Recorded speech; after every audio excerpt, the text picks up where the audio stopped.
अमृत को आप कितना भी पीते जाओ, कितना भी ग्रहण करते जाओ, कभी मन अघाता नहीं है। कितनी बार हमने आपने कथा का श्रवण कर लिया, कितनी बार हमने कथा का श्रवण कराया, लेकिन आज तक हमारा मन अघाया नहीं है महाराज। कभी हम तृप्त नहीं हुए। ये मन होता है और सुनते रहें और सुनते रहें और सुनते रहें। तो भगवान की कथा ही ऐसी है, सुनने से कभी हमारे मन में तृप्ति नहीं होती महाराज।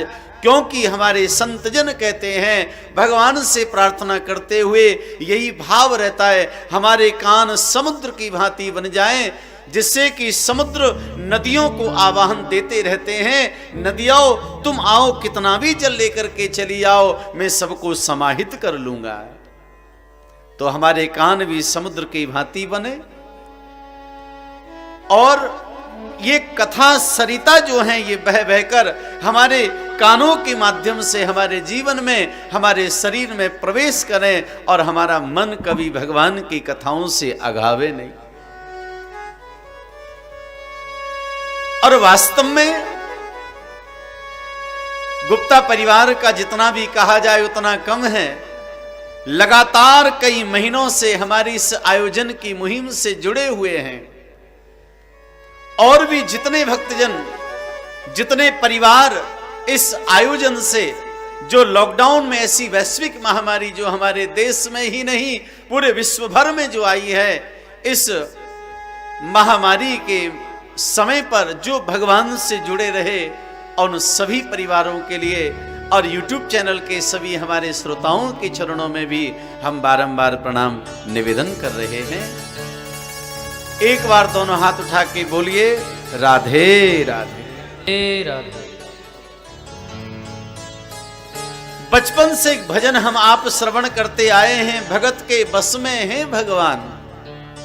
कहते हैं भगवान को कोई अपने धन से, बल से, ऐश्वर्य से, शक्ति से भगवान को बस में नहीं कर सकता।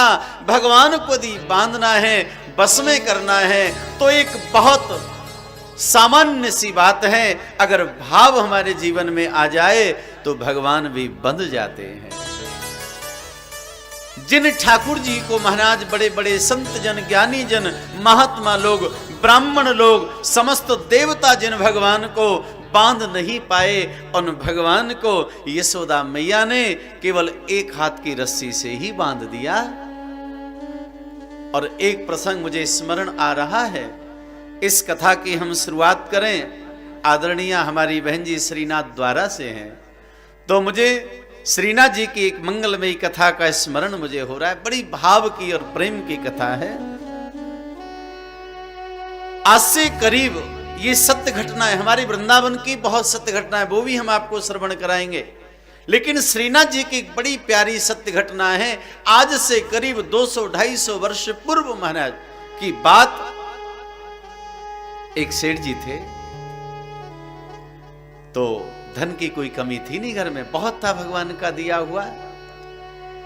तो जब श्रीनाथ जी के दर्शन करने के लिए जाते थे, तो जितने वहां पर फूल वाले होते थे, वो क्या करते थे, जिस माली के पास में सबसे बढ़िया फूल होता था, उसी को खरीदते थे वो श्रीनाथ जी के लिए। सबसे बढ़िया हो, पैसा कितना भी लगे उसकी उनको कोई चिंता नहीं। बचपन से गुप्ता जी उनकी आदत थी सेठ जी की। अब बचपन से लेकर के धीरे धीरे सेठ जी वृद्ध हो गए, लाठी लेकर हाथ में चलने लगे, आदत वही उनकी। तो जब वो जाएं तो देखे जितने माली वहां पर बैठते, तो सब माली क्या करते, अच्छे अच्छे सुंदर हार बना करके लाते कि सेठ जी हमारे खरीदें, हमारे खरीदें। तो एक दिन क्या था, एक माली अकेला बैठा था, और उस माली के पास में एक गुलाब का पुष्प था, पीला गुलाब। और वो माली केवल एक फूल लेकर के बैठा था, अपने बगीचे से तोड़ के लाया कि सेठ जी आएंगे और ये मेरा एक गुलाब का पुष्प पसंद आएगा, और उसे अपने भगवान श्रीनाथ जी के लिए ले जाएंगे। सेठ जी हो गए वृद्ध, भगवान आज स्वयं परीक्षा लेने को आ गए। भाई आज हम सेठ जी की परीक्षा लेते हैं, सत्य घटना है। उस समय राजा महाराजाओं का जमाना था, तो श्रीनाथ जी क्या महाराज एक राजकुमार का रूप लेकर के एक नवयुवक राजकुमार सुंदर बन करके वो भी आ गए। इधर सेठ जी पहुंचे तो सेठ जी ने कहा, भाई माली भैया ये पुष्प हमें दे दो, कितना चाहिए? तो जैसे ही कहा कि भाई ये 1 रुपए का है, उस समय जमाने की बात, राजकुमार ने कहा मैं 2 रुपए दूंगा, ये फूल मुझे चाहिए, मुझे अपनी प्रियतमा को देना है, मुझे अपनी प्रेमिका को देना है। सेठ जी ने कहा नहीं, मैं 5 रुपए दूंगा, लेकिन ये फूल मुझे आज श्रीनाथ जी के चरणों में चढ़ाना है। मन में संकल्प कर लिया उन्होंने। अब भगवान की माया, वो राजकुमार कहने लगे मैं 10 रुपए दूंगा।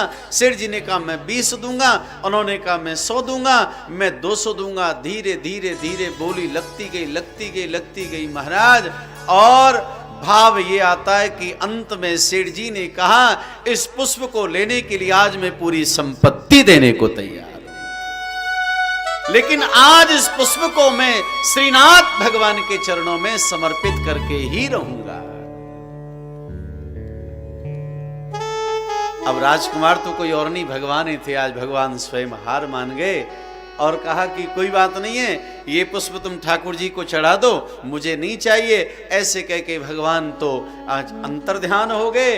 और आज महाराज जैसे पुष्प को लिया, आज वो माली रो पड़ा, लेकिन सेठ जी ने कहा नहीं माली, मैंने वचन दिया है, मेरी जितनी संपत्ति है आज से वो तेरी हो गई। उस संपत्ति को मैं तुझे देकर ये पुष्प अपने श्रीनाथ जी के लिए लेकर के जा रहा हूं। आहा, आज जैसे ही महाराज उस पुष्प को लेकर के महाराज सेठ जी श्रीनाथ जी के मंदिर में पहुंचे और पुजारी जी को दिया।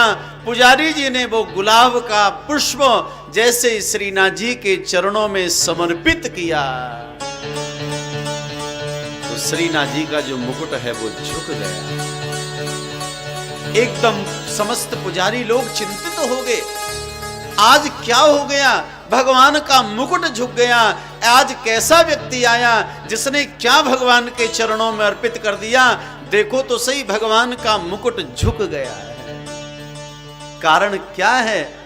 अंदर महाराज गर्भगृह से आवाज आई, भगवान स्वयं कहने लगे, हे पुजारी लोगों, चिंता नहीं करो, किसी के कष्ट के द्वारा नहीं, आज मेरे भक्त का भार इतना चढ़ गया है मेरे ऊपर, मेरा ये मुकुट झुक गया है। और ये मुकुट आज जो झुका है सदैव ये झुका ही रहेगा। तो आज भी आपने देखा होगा श्रीनाथ भगवान का मुकुट जो है वो झुका हुआ है, उसका कारण यही है, वो सत्य घटना है महाराज। इसलिए सज्जनों, भगवान से जुड़े हुए जितने कार्य हैं, ये भगवान की कथाएं, ये सब भाव का विषय है। गोविंद जिसके ऊपर कृपा करते हैं, आज उसका जीवन आनंद और भाव से भर जाता है महाराज।